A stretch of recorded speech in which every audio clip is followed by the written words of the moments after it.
그러면은 혹시 몇 분 정도 의사를 만나시나요?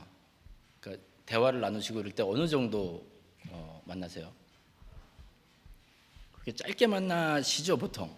그 아침 드라마 같은 거 보면 이게 드라마 같은 데 보면 이제 그 의사들이 그 팀을 모아서 방마다 이제 회진을 돌잖아요. 아침에 별거 없었는지. 근데 물어볼 때 보면 그냥 이게 차트 보면서 예 누구시 뭐 괜찮으시죠? 예 뭐 불편한 데 없으세요? 예 좀 이따가 예 누가 올 거예요. 뭐 이런 식으로 그냥 짧게 하고 지나가잖아요. 얼마 전에 보건복지부에서 하루 이상 입원한 환자들을 대상으로 설문조사를 했는데 제일 큰 불만 중에 하나가 이거였대요.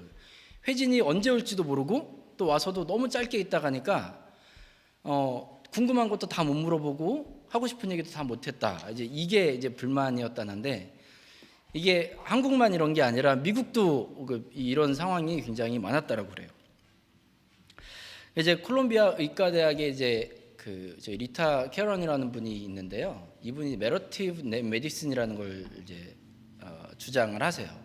이게 뭐냐면, 그러니까 사람을 치료할 때 의사와 환자가 그냥 겉으로 드러난 증상만 가지고 얘기하고 살짝 훑고 지나가던 이 정도에서 그치지 말고 환자들을 대상으로 그 환자들의 속사정 그리고 그 백그라운드, 아픔들, 혹시 고민하고 있는 내용들, 뭐 이게 질병과는 상관없는 그런 얘기까지 다 끄집어내서 오랜 시간을 같이 이야기하고 교제하고 그들을 들어주고 이제 이렇게 하다 보면 치료 기간도 오히려 단축이 되고 치료 효과도 훨씬 더 좋아진다는 그런 연구 결과를 이번에 발표를 했는데요. 보통 병원이라는 곳은 그렇잖아요. 이제 수익을 내야 되는 곳이기 때문에 더 많은 사람들을 더 짧은 기간에 치료를 해야 이 병원이 수익이 나는 데 반해서 굉장히 아이러니한 내용이죠. 한 사람에게 시간을 더 투자하고 관심을 더 투자해서 이 사람의 병을 낫게 하는 이런. 근데 병뿐만 아니라요. 사실 사람들과의 관계 속에서도 이런 게 참 많은 것 같아요. 이 굉장히 표면적인 차원에서 그 수준에서의 관계, 인사, 안부 뭐 이런 것들이 우리 안에 굉장히 많은 것 같아요. 이런 수준에서 이제 대화를 하고 교제를 나누다 보면요, 상대방이 나의 진심을 이제 오해하는 때가 이제 생기곤 하죠. 내가 표현은 잘 못하더라도 그렇지 않습니까? 표현을 내가 개떡같이 해도 어떻게 해요? 찰떡같이 알아먹어야 그게 이제 살맛 나는 거지. 찰떡같이 얘기를 해도 어떻게 해요? 개떡같이 알아들으면 이거 정말 힘든 거예요. 여러분 제가 지금도 드리는 말씀을 여러분 한번 찰떡같이 좀 들으시고 이해하시기 바랍니다. 오늘 제가 이제 찬양을 하는데요. 좀 찬양할 때 좀 거시기 해서 몇몇 성도님들이 조금 거시기 한 것 같고 그래서 잘 거시기를 안 해서 이제 마음이 조금 거시기 하요.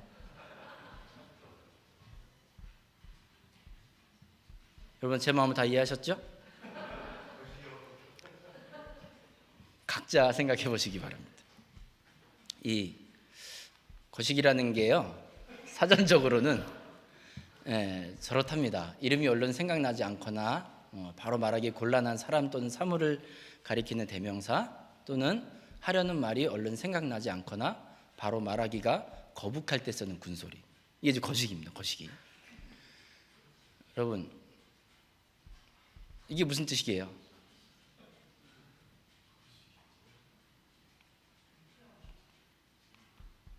사랑입니다. 이건 무슨 뜻이게요? 답이 안 넘어가네요. 네. 좀 거시기 한 단계? 이건 무슨 뜻일까요? 보여주세요. 네, 마음에 좀 안 드는데. 다음요. 거시기였냐? 밥 먹었니? 네. 그리고 거시기 안 오냐 하면 안 자니? 그리고 또 거시기 해야 한다. 생각해 보세요, 여러분. 공부 열심히 해야 된다. 여러분, 이 정도는 다 어떻게 한 번에 이해가 되시나요? 근데 이게 이 거시기가요, 쓰시는 분들 그 사이에서는 이해가 되는 거예요. 이 타지 사람들이나 외부 사람들은 왠지 좀 기분이 나쁠 수도 있어요. 그렇죠? 모르는 얘기만 잔뜩 하는데 자기네끼리는 다 알아들으니까 혹시 욕하지는 않나? 이런 생각도 아마 들 수가 있고요. 오늘 말씀에서 우리가 이제 여로보암이라는 사람을 만나는데요. 이 여로보암은 남과 북이 이스라엘이 갈라진 이후에 첫 번째 북이스라엘의 왕으로 세움을 받은 사람입니다. 이 솔로몬이라는 이 왕을 우리가 보통 생각할 때는 지혜의 왕, 그리고 어떤 뭐 하나님을 잘 섬기는 왕, 우리가 보통 이렇게 이해를 하는데, 솔로몬이 총 이제 한 40년 동안 통치를 했는데요. 초반 한 10여 년 정도까지는 그렇게 했어요. 하나님을 잘 섬기고 하나님 중심으로 나라를 다스리고 이랬던 왕인데요. 그 이후 4분의 3 정도는 사실 정말 엉망으로 나라를 다스려서 나라가 나중에 이제 갈라지게 되는 결정적인 단초를 제공한 사람이 바로 이 솔로몬입니다. 막 이방 국가들과의 정략 결혼을 통해서 많은 사람들을 아내로 들이고 또 그 이방 신들도 함께 들여오고 이제 그 이방 신들을 위한 산당과 제사드릴 공간도 지어주고 심지어 자기도 그 이방 신들에게 예배하는 그런 모습을 보이는 사람입니다. 또 나라를 다스리는 데 있어서도요, 다양한 건축 그리고 더 큰 군부대 이런 것들을 더 많이 확보하기 위해서 엄청난 노동과 재정을 허비한 사람인데요. 많은 건축물들을 써야 되니까 돈이 필요하겠죠. 노동력이 필요하겠죠. 우리가 이제 보통 솔로몬 시대를 우리가 이렇게 설명을 할 때 은이 동네 돌같이 흔한 시대였고 백향목이 아주 고급 목재가 이 길거리에서 보는 뽕나무와 같이 흔한 시대라고 그렇게 성경에서는 비유를 할 정도로 그렇게 넉넉하고 부유했던 시기였음에도 불구하고 솔로몬의 재정이 그렇게 넉넉지 않았던 모양이에요. 그러니까 계속해서 많은 것을 지어야 되고 더 큰 군대를 유지하다 보니까 돈이 계속 필요한 거예요. 그러니까 이제 효과적으로 세금 징수를 하기 위해서 이스라엘을 12구역으로 나눕니다. 그래서 각 구역마다 세금을 걷어들이는 담당자를 이제 두는 거예요. 이렇게 국민들에게 세금 걷고 노동을 강제로 착취하고 이것도 그렇게 칭찬받을 일은 아닐지 모르겠지만 이 문제는 유다 지파 그리고 예루살렘 사람들에게는 이 노동과 세금이 면제가 되었어요. 그러니까 나머지 10개 지파에게만 해당이 된 내용들이에요. 그러니까 얼마나 불평이 많았겠습니까? 그러니까 이때 이 에브라임 족속의 출신인 이 여로보암이라는 사람이 등장을 하는데 이 사람 자체로만 봐서는 굉장히 괜찮은 사람이었던 모양이에요. 심지어 솔로몬 왕조차도 이 여로보암을 매우 높이 평가해서 요셉 지파의 그 노동을 감시하는 그런 감독관으로 세워졌을 정도니까 아마 상당히 본인 능력이 좀 출중했던 그런 사람인 것 같습니다. 그런데 이 여로보암에게 이제 굉장히 놀라운 일이 일어나요. 열왕기상 11장 29절에 보면요, 아히야라는 선지자가 등장을 하는데 이 선지자가 여로보암을 만나서 이렇게 예언을 해요. 하나님께서 이스라엘의 10지파를 떼어서 당신에게 주실 것입니다. 당신은 이스라엘의 왕이 될 것입니다. 라는 이런 예언을 받습니다. 여러분, 얼마나 놀랍고 축복된 예언입니까? 그런데 하나님께서 이 여로보암을 세우신 이유는 이 여로보암의 이 잘남, 뛰어남 때문이 아니라 열왕기상 11장 33절에 나와 있는 이 이유 때문인데요. 한번 보시면 이 솔로몬 시대에 행해졌던 여러 우상 숭배들, 그리고 하나님의 뜻대로 행하지 않고 하나님의 법도와 율례를 행하지 않은 것 때문에 이 여로보암을 왕으로 이제 세우시려고 했던 거예요. 그러니까 여로보암이 왕으로 선택받은 이유는 자신의 잘남 때문이 아니라 누구의 죄 때문에요? 솔로몬의 죄 때문이었던 거예요. 그래서 이제 하나님께서 여로보암에게 네가 이제 왕이 됐을 때 너는 이런 사람이 돼야 된다라고 이제 11장 33절에서는 이렇게 말씀합니다. 우리 같이 한번 읽어볼까요? 이는 그들이 나를 버리고 33절 아니고요. 죄송합니다. 38절인데 내가 만일 내가 명령한 모든 일에 순종하고 내 길로 행하며 내 눈에 합당한 일을 하며 내 종 다윗이 행함같이 내 율례와 명령을 지키면 내가 너와 함께 있어 내가 다윗을 위하여 세운 것 같이 너를 위하여 견고한 집을 세우고 이스라엘을 내게 주리라. 어떻게 하라고 하십니까? 모든 일에 순종하고 하나님의 길로 행하고 하나님의 눈에 합당한 일을 하라고 그랬어요. 그 율례와 명령을 지키라고 말씀을 합니다. 이 명령은요, 여로보암에게 주신 말씀이 아니에요. 다윗에게도 솔로몬에게도 똑같은 말씀을 주셨습니다. 이제 10지파의 왕으로 기름 부음 받은 이 여로보암도 같은 임무를 띠게 됩니다.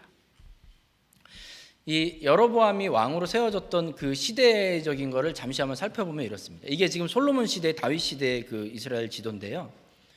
지금 색깔로 칠해진 부분이 거의 다 실제로 이스라엘이 다스렸거나 아니면 속국으로 조공을 받았던 그런 지역이에요. 그러니까 북으로는 메소포타미아, 남쪽으로는 이집트의 경계에 이르는 지역까지 다양한 넓은 영토와 많은 자원을 활용할 수 있는 그런 황금 시대였습니다. 그런데 이제 나라가 갈라진 다음의 지도는 이제 다음과 같은데요. 이게 잘 안 넘어가네요. 보시면 이제 파란색으로 칠해진 부분이 이스라엘, 북이스라엘이고요. 이 주황색, 노란색 부분이 남유다인데 이 솔로몬이 죽은 이후에 아까의 영토에서 많은 부분을 이미 빼앗겼고 그 세력이 꽤 약해졌어요. 그런데 비교적 북이스라엘과 남유다를 이렇게 비교했을 때 보면 어디가 더 영토가 넓습니까? 어려운 문제인가요? 북쪽이 훨씬 더 영토가 넓죠. 영토가 넓고요, 인구가 많았어요. 이 영토와 이 인구는 한 나라의 하드웨어거든요. 그러니까 땅이 넓으면 할 것도 많을 거고요, 사람이 많으면 군대도 많이 부를 수 있을 것이고 노동력도 더 풍부할 것이고 그리고 세금도 더 많이 걷어들일 수 있겠죠.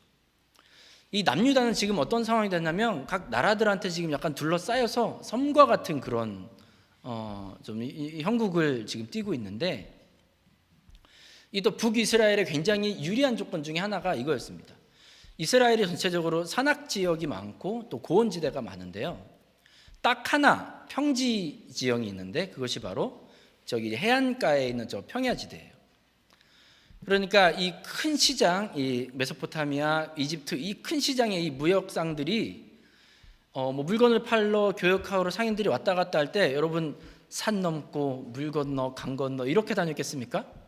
가급적이면 저 편한 길로 다녔겠죠. 근데 지금 저 지역이 북이스라엘에게 이제 속해 있는 영토란 말이에요. 그러니까 이 국제적으로도 굉장히 좀 이익을 취할 수 있는 유리한 조건을 가지고 있었던 나라가 이제 북이스라엘이에요.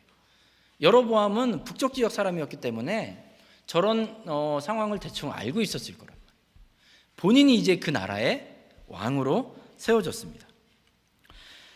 정치적으로는 조금 그 이후에 굉장히 좀 불안한 형국을 띠지만 경제적으로는 매우 좀 부유하고 여러 가지 좋은 유리한 조건을 많이 가졌던 나라가 바로 북이스라엘이었습니다.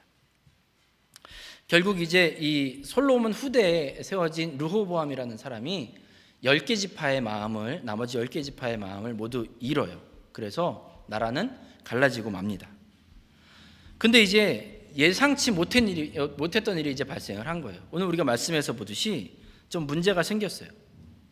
이스라엘 백성들은요, 아무리 못해도 최소한 1년에 3번은 이 필수 절기를 지키기 위해서 꼭 남쪽으로 찾아가야 되는 거예요. 예루살렘을 향해서 가야 되는 거예요. 왜냐하면 하나님께서 임재하시는 곳이 바로 이 예루살렘 성전이었기 때문에 비록 북쪽에 살고 있던 사람이라 할지라도 이 제사를 지키기 위해서는 절기를 지키기 위해서는 반드시 남쪽으로 내려가야 되는 거예요. 그런데 사람이 마음이 움직이면 또 몸도 움직인다고 이 여로보암 입장에서는 걱정이 된 거죠. 26절에서 보듯이요, 백성들이 이제 예루살렘 이 영적인 중심지가 있는 남유다 땅으로 자꾸 향하다 보면 결국 내 나라가 빼앗기지 않을까라는 걱정을 하게 됩니다. 그래서 이제 고민을 하다 28절과 29절에서 보듯이 여로보암은 굉장히 창의적인 일을 이제 해내요. 이제 금송아지 2개를 이제 만들어 놓는데요. 하나는 베델 그리고 하나는 단, 이 2개의 지역에 놓습니다. 그러니까 이거는요 남쪽과 이제 북쪽 아주 친절하게도 여러분 멀리 갈 필요 없습니다. 예루살렘까지 갈 필요 없습니다. 이제 이곳에서 예배드리십시오. 여러분을 구원한 하나님이 이 금송아지를 대신해서 여기 계십니다. 그리고요 원래 제사를 레위인들이 관장을 하게 되어 있었지만 자기가 선정한 사람들을 일반인을 그냥 제사장으로 세우고 절기도 자기 멋대로 만들어 버립니다.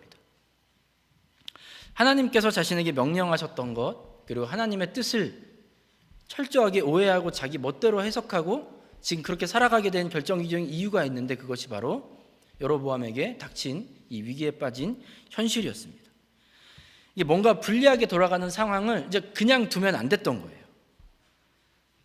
여로보암도요 이 아히야의 예언을 받고 난 다음에 솔로몬의 귀에 들어가서 이집트로 망명생활을 해요.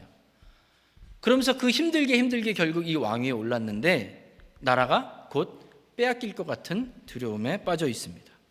그래서요 여로보암은 원래 하나님께서 여로보암에게 주셨던 그 뜻을 자기 멋대로 해석하고 오해하기 시작합니다. 저도 이제 신앙 상담을 하거나 그리고 또 저도 마찬가지인데요. 굉장히 조심하는 것 중에 하나가 있습니다. 모든 상황을 이 결과와 현실에 따라서 파악하지 않으려고 하는 거예요. 혹시라도 좀 안 좋은 일이 생기면 내가 하나님께 벌을 받았구나. 또는 좋은 일이 생기면 하나님께서 나를 축복하셨구나.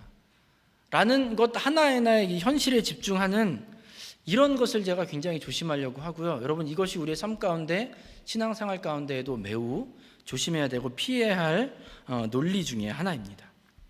여러분 여기서 벗어나시기를 주님의 이름으로 축복합니다. 여로보암은 이제 분명히 하나님의 뜻을 받았어요.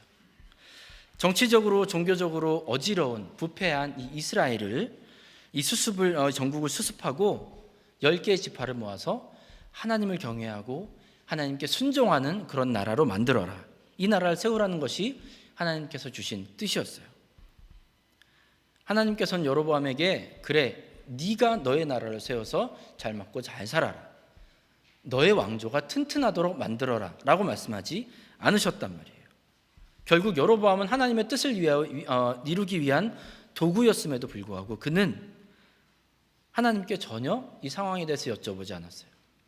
그 현실에 대해서 자기 멋대로 해석하고 오해하고 그래서 결국에는 모든 후대 왕들에게 죄의 모범이 되는 그런 사람이 되어버렸습니다. 여러분 우리 그 정상훈 선교사님 기억나시죠? 네, 지난번에 와서 이제 말씀도 전하시고 근데 이분이 아르헨티나 선교사로 가시기 전까지 한국에서 비자가 안 나와서 몇 달이 막 딜레이가 되고 굉장히 많이 힘들어했거든요. 근데 그렇게 힘들게 참 오랜 시간을 거쳐서 간신히 아르헨티나로 이제 사역을 가셨는데 간지 한 3달도 안 됐는데요 영주권이 나왔다 그러더라고요. 그래서 이제 출입국도 자유롭고 선배 선교사님은 2년 이상 몇 년 정도 걸렸는데 거기에 비하면 정말 너무 빠른 그 이제 프로세스인 거예요. 그래서 축하한다고 그랬더니 이분이 뭐라고 답장을 보내었냐면 주님의 음행입니다 그러는 거예요. 제가 깜짝 놀랐습니다. 그래서